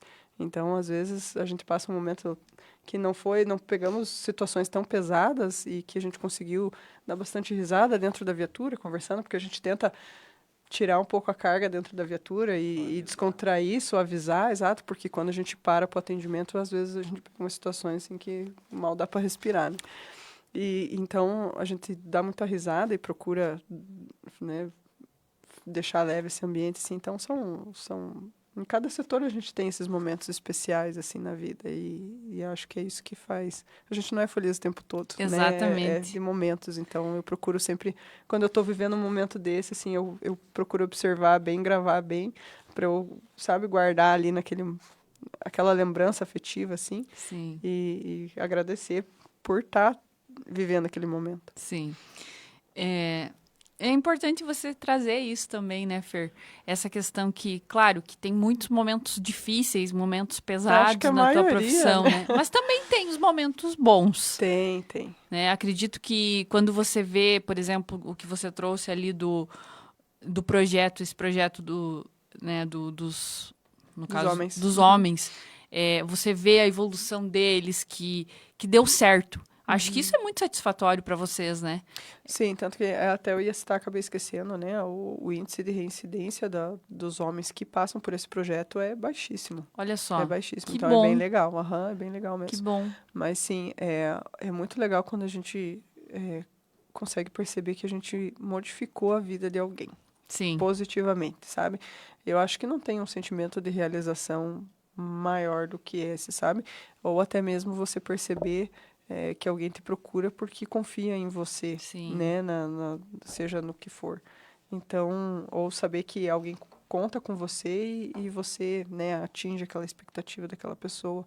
Enfim, são realizações, né, que a gente vai tendo e que fazem diferença na vida das pessoas, mas que fazem muito na nossa também, né? sim, com Porque certeza.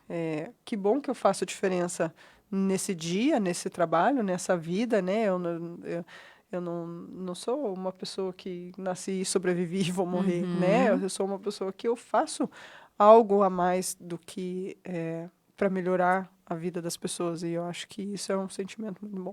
e com certeza você é uma inspiração para muitas outras mulheres, né? Obrigada. Eu falo sempre que, até esses dias nós conversando, e eu falei, esse concurso que você passou, eu também fiz. Sim. E faltou muito pouco para eu passar, sabe? E eu lembro que naquele momento eu me questionei muito, putz, mas por que eu não passei? E hoje, claro, hoje eu entendo que não era para mim, sabe? Eu não sei o enfim. Vou fazer concurso, né? E fiz o concurso e não passei. E hoje eu entendo que não era meu. E eu acho importante a gente trazer isso. Às vezes a pessoa, ela quer tanto. Até eu tava vendo um vídeo que o cara falava sobre isso. Às vezes a gente quer tanto que aquela porta se abra, mas o não abrir a porta também é algo de Deus. Porque ele sabe de todas as coisas e nós não sabemos, né? Então assim, às vezes as pessoas, elas querem muito algo e elas se perdem, elas deixam de aproveitar o que está acontecendo ao redor, elas deixam de viver o momento. E isso é bem interessante também que você trouxe. O viver o dia a dia, né? Muitas vezes as pessoas passam a vida toda lá num trabalho que elas não estão contentes, que elas não estão felizes e Tá, mas por que você continua lá? Busca algo que te faça feliz. Sim. E não é fácil mudar, né? A gente nunca é fácil mudar, transformar a vida da gente, mas foi Exatamente. exatamente isso, né? Eu acho que a gente tem que ter esse domínio sobre a nossa vida, né? E a partir do momento que a gente se vê triste em algum setor, em alguma coisa, cabe apenas a nós mesmos modificar isso aí, né? Claro que nem tudo depende da gente, mas nós temos que pensar assim, né? Se eu não estou satisfeita com o meu emprego e eu tenho 2 filhos, eu não tenho como largar meu emprego e, né, desbravar alguma outra profissão, mas eu tenho como construir isso com o decorrer do tempo. E a partir do momento que você começa a construir seus tijolinhos, né, essa realização já começa, esse sentimento já começa a modificar, né? E aí você vai em busca do teu objetivo. Eu acho que a humanidade, de uma forma geral, ela só funciona se tiver um objetivo, né? Eu percebo assim que a gente se sente muito realizado quando a gente está em busca de objetivos, né? Então a gente tem que estar sempre buscando alguma coisa, né? Porque se a gente para, o tédio vem, aí as coisas começam a ficar chatas e a cabeça parece que não vai funcionar, enfim. Então eu acho assim que o segredo da vida é justamente esse: você aspirar algo, né, e tentar buscar aquilo, né, e isso é uma coisa individual, pessoal, cada um escolhe aquilo que tem que buscar, mas eu acho assim que esse sentimento de utilidade da gente, ele tem que estar sempre vivo. Isso é muito importante a gente falar, né? Porque às vezes, e eu gosto sempre de trazer isso, porque muitas vezes as pessoas falam assim: ah, mas a vida do fulano é perfeita.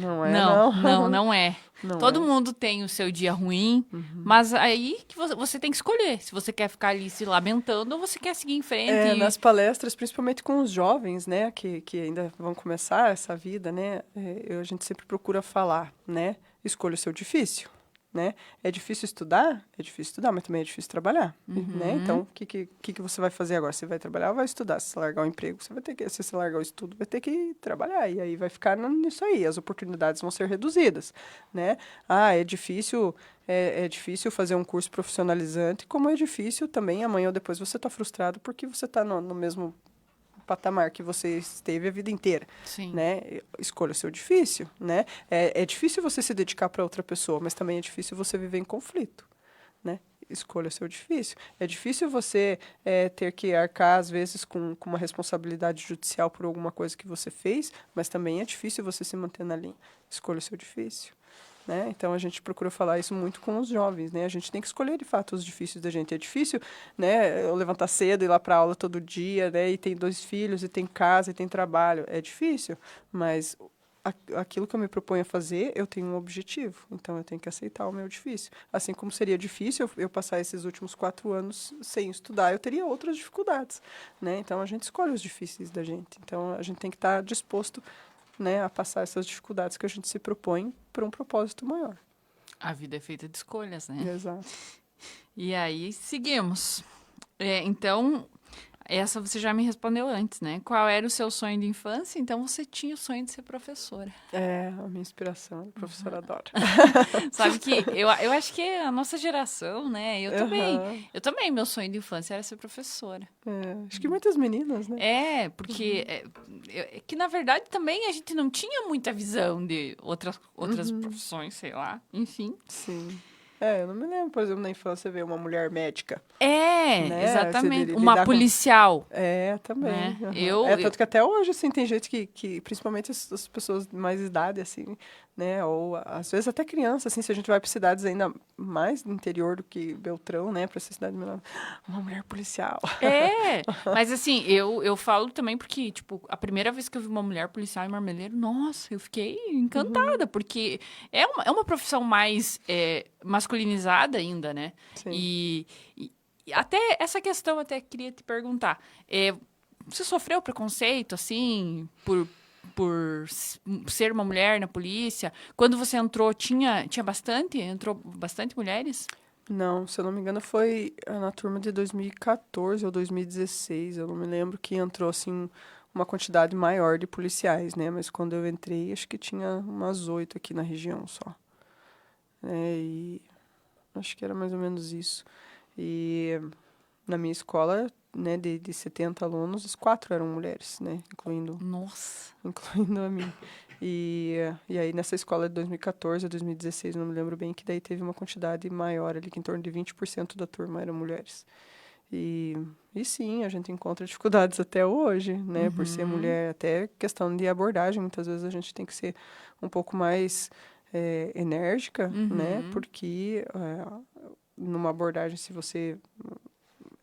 É muito possível da gente ser desrespeitada ou né, que as ordens de abordagem não sejam acatadas, né? Principalmente quando a gente pega homens, né, sob efeito de álcool. Né? Então, daí você tem que dar uma chegada junto um pouco maior ali. Mas claro, quando eu entrei para hoje, assim, é muito melhor hoje. Hoje é muito mais fácil. E é aquilo que a gente fala, né? É toda uma questão cultural. A própria polícia, na época, não estava preparada para receber as mulheres, né? Então, assim, não tinha alojamento feminino, né? Então, eu e as outras meninas, a gente dividia alojamento com os meninos, né? O banheiro tinha ali separado, mas não tinha um alojamento específico, um vestiário específico para as mulheres, né? O que a gente fazia era entrava primeiro as meninas, fazia o que tinha que fazer, aí saía para os meninos poderem entrar, sabe? Então, e muitas vezes, né, você colocava ali um calção térmico com um top para poder se trocar junto com os meninos ali numa educação física, numa defesa pessoal, assim, na época de escola, né? Porque é sempre correndo, sempre correndo, sempre correndo. Então, às vezes, a gente tinha que fazer umas adaptações, assim. E a escola, ela é difícil mesmo? É difícil. É difícil. Eu acho que eu não ia dar conta. Não é fácil, não. Hoje em dia até ela está muito melhor, assim, está muito mais técnica do que era, né? Mas, assim, é uma exigência muito grande. Então, são em torno de 10 a 12 meses ali, intensos, né? Que você não tem hora para... Você tem hora para chegar, mas você não tem hora para sair, você não tem hora para dormir, você não tem hora para comer, você não tem hora para nada, né? E daí tem os acionamentos de madrugada, então às vezes você dorme 2, 3 horas na noite, daí você tira serviço lá de guarda-quartel, e, enfim. E aí você é levado ao limite, né? Então, para você conseguir controlar a pressão, né? Né? Numa situação real, você homens, apanha, mulheres, é tudo junto, é tudo junto, assim. Então, por isso que as pessoas falam assim que, né, que vem a polícia como, né, uma família unida, é por causa que a gente se ferra tudo junto. E aí cria essa irmandade ali no sofrimento mesmo, né? Então, por exemplo, a gente passa por uma semana de campo, né? Que no meu campo foram 4 dias, eu tomei um copo de leite e comi um ovo cru. E foi isso, e o resto é só sugação ali, de flexão, e corrida, e nadar, e pista de fio, e pista no meio do mato de madrugada, e... É terrível, né? Mas tem que aguentar, porque você vai desistir. Deus. Não vai. Não vai. Nossa, para quem está aí nos assistindo, que tem o sonho de ser policial, vai se preparando. Se prepara, porque o mais fácil é entrar. O difícil é sobreviver depois à escola. A gente fica nessa expectativa, né? Mas é difícil aguentar a escola. Porque te exige, você está cansado, você não dormiu direito, você não comeu direito, e você tem que estudar, e você tem que ir bem nas provas, e daí tem a parte física, tem educação física, tem tiro, tem defesa pessoal, tem, sei lá, o CDC, tem, nossa, uma abordagem, então, né, direção, tem milhares de matérias. Agora só lembra, né? Sim, não, mas de vez em quando a gente assiste uns vídeos ali, a gente tem o grupo do WhatsApp da escola, né, de vez em quando sai ali umas lembranças, um lembra de uma coisa, outro lembra de outra, e no fim todo mundo dá risada, né, mas na época era sofrido. Não, é engraçado. Mas faz parte, né? Faz parte. E aí vem muito... traz muito o que você falou lá atrás, né? Você tinha um objetivo. Você sempre tinha um objetivo. E foi forte e deu tudo certo. Sim, deu tudo certo. Não, Mas sempre dá, né? tem que ser persistente, né? Tem. A gente não pode desistir das coisas que a gente quer. Então, uma palavra. Uma palavra. Coragem. Coragem. Coragem, né? Mesmo quando falta, a gente vai na raça, no grito, mas vai. Sim. Tem que ir. Uma música. Dream On. É essa aí. Olha aí, ó. Depois o Cadu vai colocar pra nós. É uma música que dá força. Você pega a letra dela e a própria melodia, o toque, tudo. Às vezes a gente tá com a energia ali meio baixa, tá desmotivado, né? A gente escuta e ela revigora. Fer, quero te agradecer. Sabe que eu te admiro muito. Acho Obrigada. você uma mulher incrível, uma pessoa inspiradora, uma profissional excelente. Quero te agradecer por você estar aqui, por você compartilhar tudo isso conosco.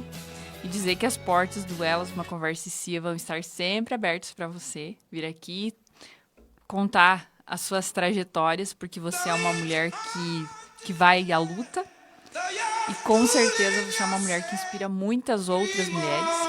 Quero que você deixe uma mensagem para quem está nos assistindo, quem está aí, nossa Não é essa, amigo. audiência. Desculpa, não é essa. Não. Deixa eu olhar aqui. Desculpa, Sim, Alô. sim, É que eu imagina. falei, não é essa, Vamos não. encontrar a música. Do Aerosmith? É, isso aí. Yes. Quero que você deixe uma mensagem para quem está aí nos acompanhando. Uma mensagem de encorajamento, de força. A mensagem é que a força está dentro da gente. A gente só tem que saber tirar ela lá de dentro, né? A gente tem gatilhos que nos derrubam e tem os que nos movem, né? E a gente tem que sempre deixar acionados os que nos movem.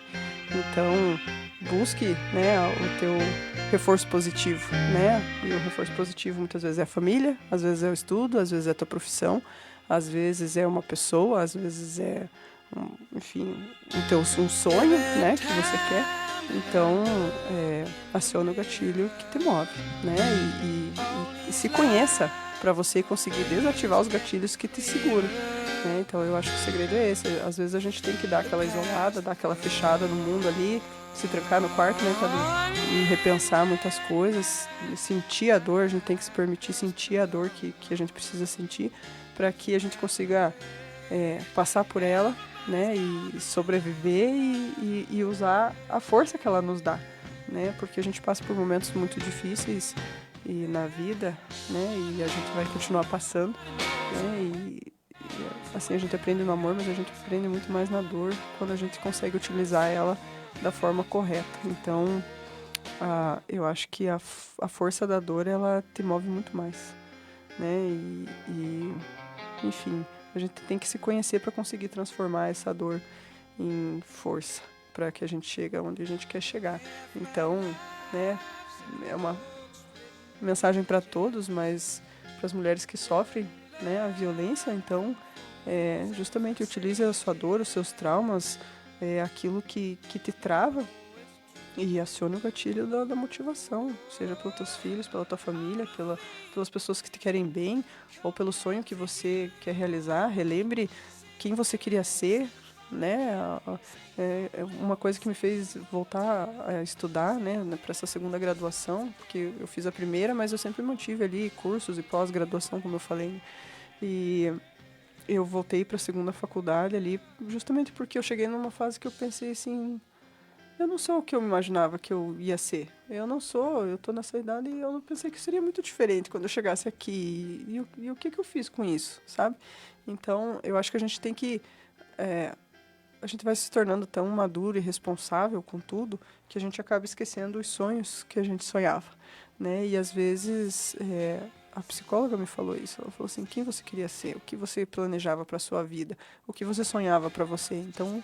às vezes a gente precisa reviver os sonhos de infância ou da juventude, ou até mesmo aquele otimismo, aquela vontade de viver, porque minha mãe dizia que eu tinha pressa de viver, né, porque eu queria tudo, né, e aí, de fato, quando eu parei, eu olhei e falei, onde que foi parar esse querer tudo, né, e aí eu voltei, voltei com tudo e tô aí, terminando o 4º ano de Direito, com minhas 2 crianças maravilhosas, né, meu trabalho que hoje eu sou muito realizada, eu sempre fui, mas hoje a motivação é muito maior porque a gente se sente responsável, né, por algumas vidas e Deus o livre, né, a gente tem que fazer o máximo para conseguir proteger, né, o maior número de mulheres que a gente consegue, né, dentro desse acompanhamento de uma realidade que a gente já conhece e, enfim, pode ser que a gente sirva de inspiração para outras pessoas e isso é maravilhoso, mas a minha maior motivação são meus filhos, né, para eles chegarem em qualquer dificuldade que eles possam vir a ter,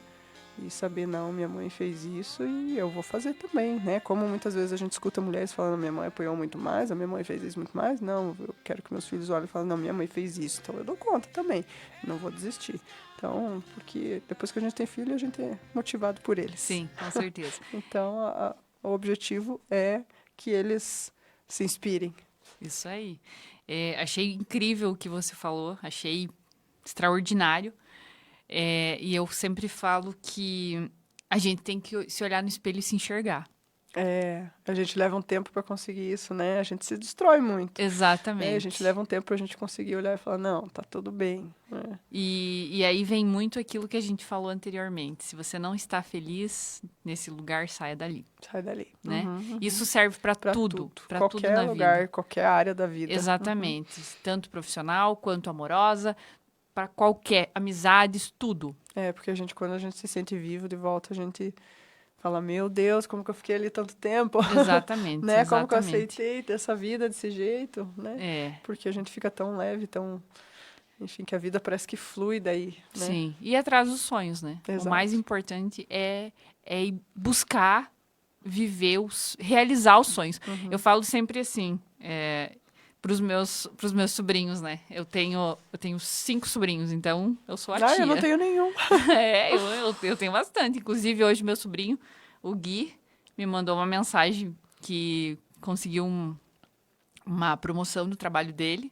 Foi promovido e eu fiquei muito feliz. E ele falou pra mim, isso me tocou muito, assim, e numa das tuas falas eu lembrei. Ele falou assim... Eu sou tia e madrinha dele, né? E ele falou assim, Dinda, você é minha inspiração em muitos momentos, é tão bom sabe? ouvir isso, né? Então, assim, eu fiquei muito feliz por ele. E eu falo sempre para eles, você precisa ser sonhador. Mas, acima de tudo, você tem que ser realizador. Não adianta a gente só sonhar. Você tem que agir para realizar os teus sonhos. Sim. E, com certeza, você é uma inspiração. Porque você vai atrás... E isso é muito importante. Mas eu levei um tempo para aprender isso. Mas aprendeu. O importante é isso, sim. né? Eu falo isso sempre. A gente precisa buscar e às vezes demora, mas a gente tem que ser persistente. Sim. Né? Às vezes os tijolinhos são pesados, mas é importante a gente conseguir carregar eles para construir, né? Exatamente, exatamente. Fer, muito obrigada mais uma vez. Você é uma mulher incrível, inspiradora e também está lá na página da Futura desse mês, Mulheres que Iluminam. Sim, foi incrível. Sim, com certeza. Fiquei muito feliz de trazer a tua história, porque você é uma mulher que ilumina por onde você passa. Obrigada. Desejo a você muito, muito sucesso, muito mais realizações na tua profissão, que quando você fala da tua profissão, teus olhos brilham e a gente vê como você faz tudo com muito amor, com muito carinho. Parabéns pela profissional que você é. Obrigada, Lu. Obrigada pelas palavras, né? Pelas oportunidades, tanto no projeto da revista quanto aqui no podcast.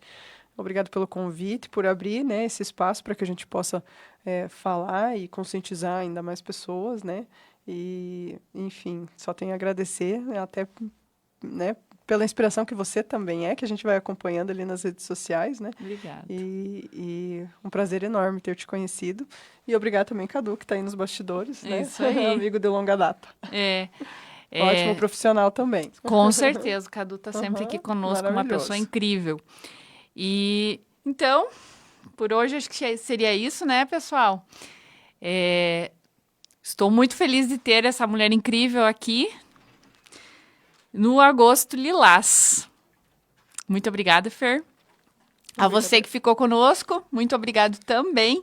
E se essa live fez sentido para você, esse podcast fez sentido para você, compartilha, encaminha para outras pessoas, para a nossa mensagem chegar ao máximo de pessoas possíveis. Ajuda aí. Isso aí. Informação é poder. Exatamente. Um beijo a todos. Até semana que vem. Tchau, tchau.